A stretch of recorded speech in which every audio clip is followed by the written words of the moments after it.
The wizard studies में आप सभी लोगों का एक बार फिर से स्वागत है। रक्षा मंत्री राजनाथ सिंह 9 दिसंबर को रूस में आयोजित होने वाले भारतीय नौसेना के युद्धपोत आईएनएस तुसिल के कमीशनिंग समारोह में मुख्य अतिथि होंगे। नौसेना अधिकारियों के अनुसार नौसेना प्रमुख एडमिरल दिनेश के त्रिपाठी कमीशनिंग समारोह में मौजूद रहेंगे।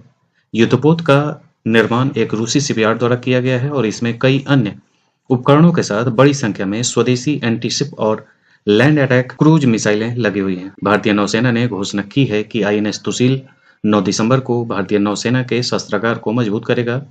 एक्स पर साझा की गई एक पोस्ट में भारतीय नौसेना ने कहा है कि आईएनएस तुसिल समुद्र का नया प्रहरी भारतीय नौसेना का जहाज तुसिल के शिखर का अनावरण स्थिति और शक्ति और पहचान प्रतीक प्रदर्शित करता है। अक्टूबर 2021 में P1135x6 श्रेणी के 7वें भारतीय नौसेना फ्रिगेट को रूस में तत्कालीन भारत के राजदूत डी बाला वेंकटेश वर्मा और रूस के वरिष्ठ गणमान्य व्यक्तियों और भारतीय नौसेना के अधिकारियों की उपस्थिति में रूस के कालिनिनग्राद के यंत्र शिपयार्ड में लॉन्च किया गया था। समारोह के दौरान जहाज को औपचारिक रूप से दत्ला विद्या वर्मा द्वारा तुसील नाम दिया गया।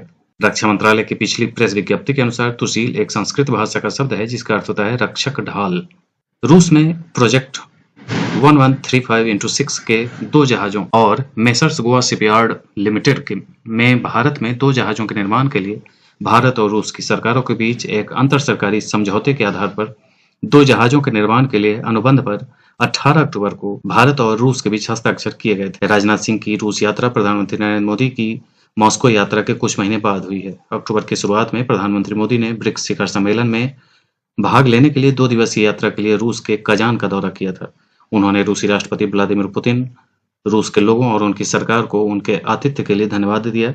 जुलाई की शुरुआत में प्रधानमंत्री 22वें रूस भारत शिखर सम्मेलन में भाग लेने के लिए मॉस्को गए थे।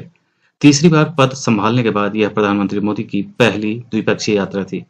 अपनी यात्रा के दौरान प्रधानमंत्री मोदी को भारत रूस संबंधों को बढ़ावा देने में योगदान देने के लिए रूस के सर्वोच्च राष्ट्रीय पुरस्कार the Order of Saint Andrew the Apostle से सम्मानित भी किया गया था। तो ये था आज का अपडेट। इसी ढंग के अन्य अपडेट के साथ हम फिर मिलेंगे। आज के लिए इतना ही। धन्यवाद।